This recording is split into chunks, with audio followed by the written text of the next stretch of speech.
Welcome, Peter Noble, to Noise11.com. How would Bluesfest 2021 differ from the previous Bluesfests, considering we will still be under certain COVID restrictions? Well, that was a conversation we've been having and trying to get to a point where we had some certainty so that we could plan moving ahead with advice from the Department of Health as well as the ministry that allowed us to basically plan out our event. Prior to our conversation occurring now, I've already put in calls to government earlier this morning, but I'm working, I think, just a little bit before they're answering. But the thing is that it's very hard for me other than speculate what an event's going to look like. Certainly everything about an event in future, beginning with how you enter the event, right through to how you leave it, and of course how you enjoy the event, has to be considered deeply, right down to, you know, the initial line you enter into to get wristbanded. And so there's been so much talk, but it is that, it's talk. And certainly my impressions from the Department of Health has been that they're not happy about standing events because social distancing will be difficult to maintain. So seated events were definitely what we were discussing 3 or 4 weeks ago. But it's so fluid that when I come out and do an interview and I go, well, it looks like the future is going to be standing events, socially distanced, boom. You know, all you know about the pandemic is that you don't know what's going to happen. And so being in the industry and making a decision that we want to do Bluesfest next year is something that we've also really got to be, you know, it's like being a musician in the old days, mate. Just improvise, you know. we had a devastating year this year. It must have been heartbreaking to have to cancel 2020. And we had to make some very, very fast decisions while still dealing with the shock of the cancellation, that within 72 hours, we said, we're on it, we're doing next year.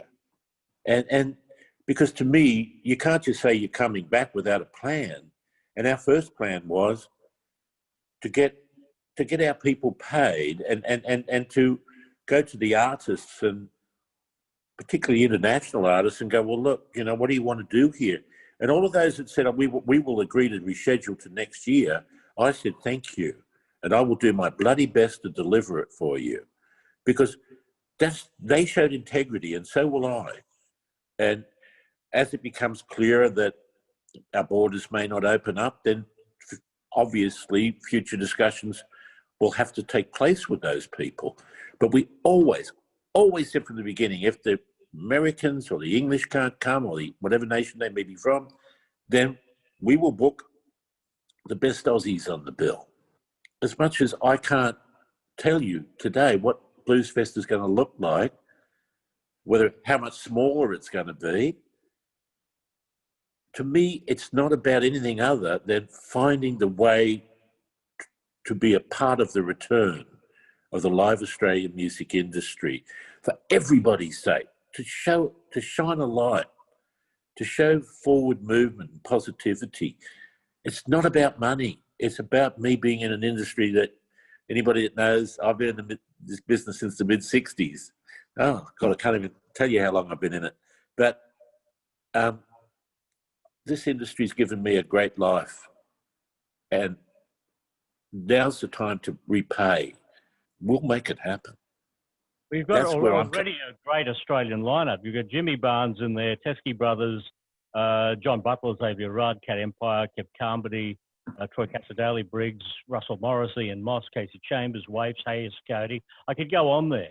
You've already got a great Australian lineup. You could just add a few more and just be all Aussie, and this is still a great lineup.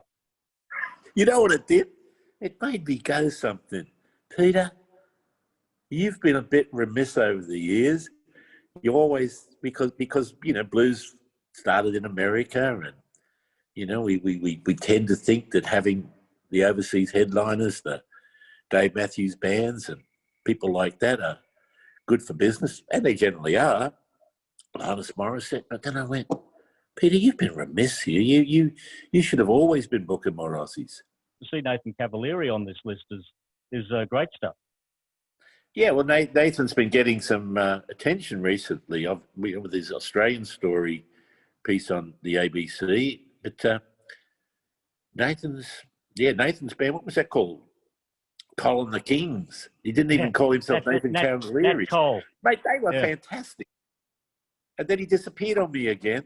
And I went down to Australian Music Week, and there he is showcasing in the local church hall, which was the furthest walk of all at Australian Music Week, which happens in Cronulla in November most years.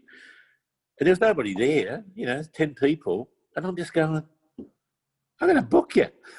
No, there was no Australian story or anything like that because he was due to play 2020 Bluesfest.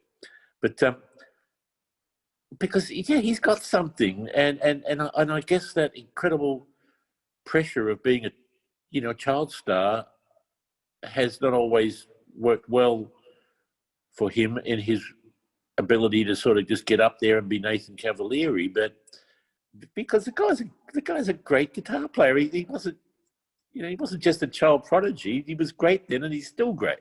What about Teskey Brothers? Teskey Brothers is such a good live act. It's going to be fantastic to see them in such a big environment at Bluesfest. Well, yeah, I mean, I wasn't quite on top of their growth. I mean, we had them about 3 years ago at Bluesfest, and they were certainly great. But just that growth in the audience, discovering them, not only here, but in America, they've made so many agents and people, when I go to some sort of conference there, will go, what about the Teskey Brothers?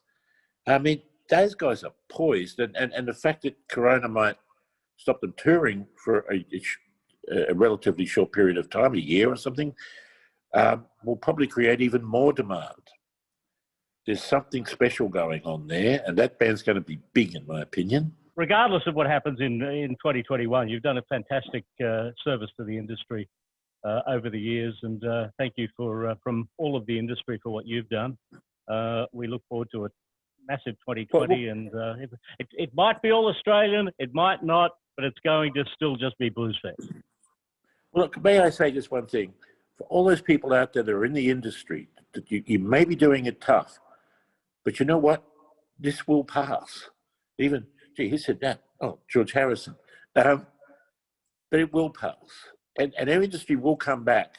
And ultimately, it might take us a little bit of time, but we'll come back stronger because, as Mark Geiger said in his keynote address yesterday to the International Festival Forum in London, view it like a farmer, and your crop might not have been a good one this year, but the next year you're going to have a bumper because our best years are yet to come.